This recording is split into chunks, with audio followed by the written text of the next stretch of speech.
për të bërë drejtësin, duhet që këto dy monstra të ulen në Hag para jush dhe jo luftëtar të lirisë.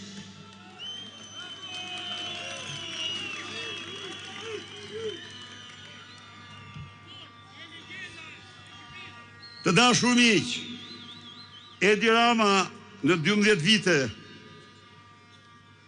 ka marrë përsipër misionin makabër të shpërbërjes së kombit ton, pasurisë më të madhe që ka Shqipëria, duke e përgjysmuar atë në 10 vite, duke shtruar në një të ardhme jo të largë Shqipërinë, në një territor gjeografik të zbrazur nga banorë të saj të lashtë miravjeçar, të zbrazur nga shqiptar. Kush u largua këto vite?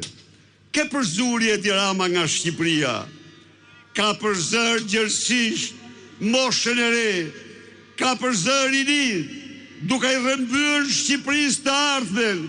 Shqipëria pa rini do të thotë Shqipëri pa të ardhme. 300 apartamente rezulton se ka lubia, ndërsa 104 vite duhet të paguaj njëri për të blerë një apartament dhe ndërtuar folen e tij. E kuptoni se s'mbrohen hajdutët, o të nderuar policë, ikni më mirë se s'keni punë aty. Lerni, betejën e kemi me hajdutët.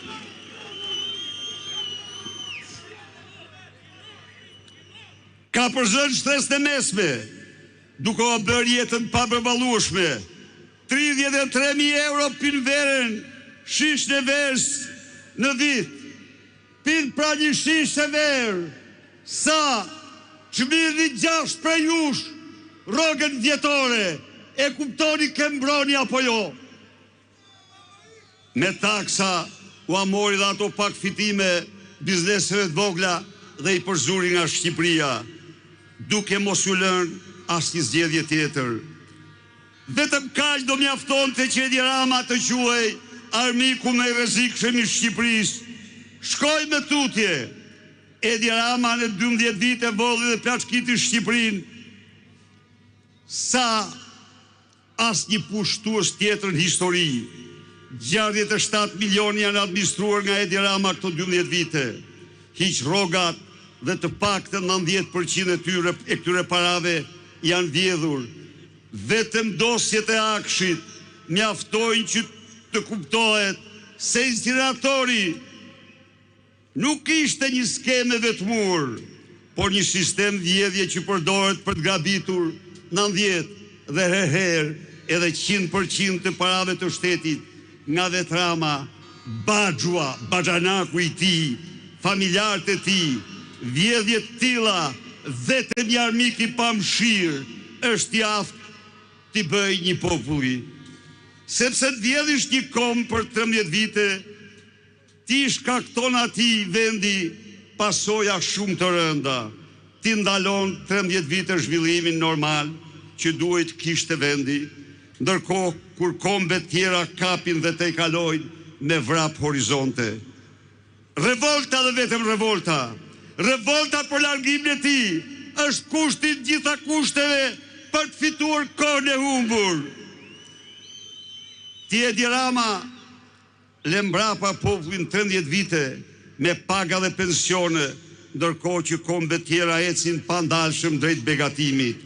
Revolta dhe vetëm revolta për largimin e tij është rruga drejt begatimit për qytetarët shqiptar. Ti Edi Rama me një krim të vërtet kundër njerëzimit le të smurt pa ilaçe në mshirën e smundjes, siç e kemi parë të gjithë. Revolta dhe vetëm revolta për largimin e tij është rruga për të siguruar shërbimin mjekësor që smurt meritojnë. Ti lën qytetarët në mshirë të fatit pas një përmbytje apokaliptike siç ndodhi në Durrës. Revolta dhe vetëm revolta është rruga për largimin e tij dhe rikthyer qytetarëve shtetin që meritojnë. Miq, kjo nuk ka një mandat apo dy që po ndodh, janë 4 mandate që Shqipëria po vidhet pa ndalim, vit pas viti.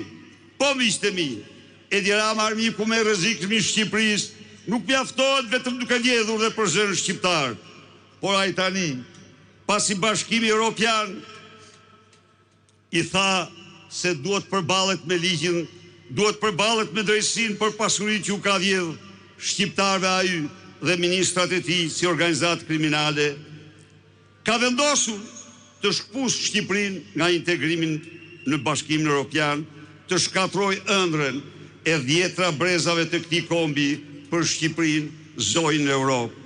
Revolta dhe vetëm revolta e shqiptarëve dhe largimi i tij është rruga për të mbrojtur ëndrrën evropiane si ëndrrën më të bukur të kombit tonë. Së fundmi, Edi Rama është armiku më i rrezikshëm i shqiptarëve, sepse ai kërkon t'i shkatrojë Shqipërisë dhe kombit shqiptar traditat. Kur më parë, ndër shekuj, ndonjë armik nuk ka ndërmarrë një sulm të tillë ndaj shqiptarëve dhe vendit tyre.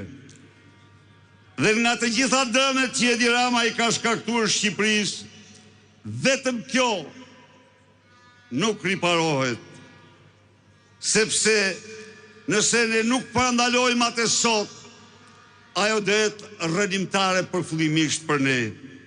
Shqipërinë e larguar mund ta rikthejmë me politika dhe incentivat e duhura, para të vjedhura do t'i gjejmë dhe t'ja u kthejmë një për një qytetarëve, rrogat, pensionet, minimumi jetik do t'i 2-3 fishojmë. Të gjitha këto janë pjesë e programit tonë që paraqitëm në maj, por miqtë e mi, nëse lejojmë këtë sekt anti-shqiptar të shkatrojë në të shenjtën familjen shqiptare, de facto është shkatrimi i Shqipërisë, sepse familja ka qenë historikisht shtylla më kryesore e ekzistencës sonë.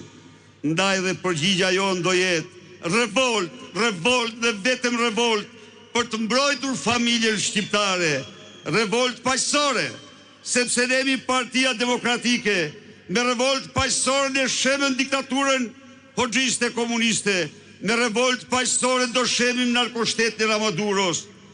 Por ama, me revolt paqësore ndaj një armiku i cili e ka çuar Shqipërinë në pikën më kritike të ekzistencës saj. Çdo shqiptar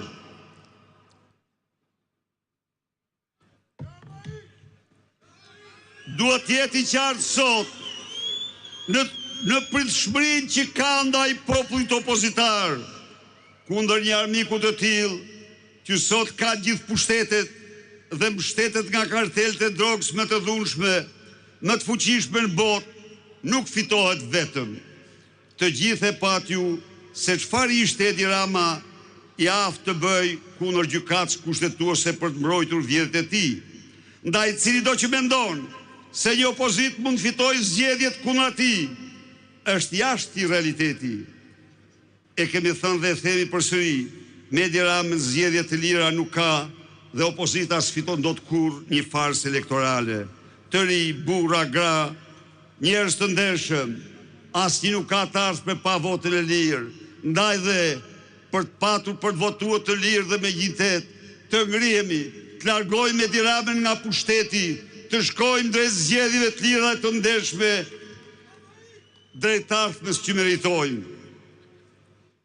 Çdo i ri që mendon të ndërtojë ëndrrën e jetës tij në vendin e tij, duhet të marrë ata me vete rrugëve të botës për shkak të narkoregjimit. Shqipëria është vendi i ëndrave rinore të dënuar. Sot çdo shqiptar dhe shqiptare që ka konsideruar dhe konsideron Shqipërinë e integruar në Bashkimin Evropian si të ardhmen më të ndritur të vetes dhe të vendit dhe kombit të tij, mos harroj se me narkoregjimin e Edi Ramës dyert e hapura të Europës janë të mbyllura. Bashkimi Evropian nuk është klubi i hajdutëve trafikantëve, por është bashkimi i njerëzve të barabartë para ligjit, i votës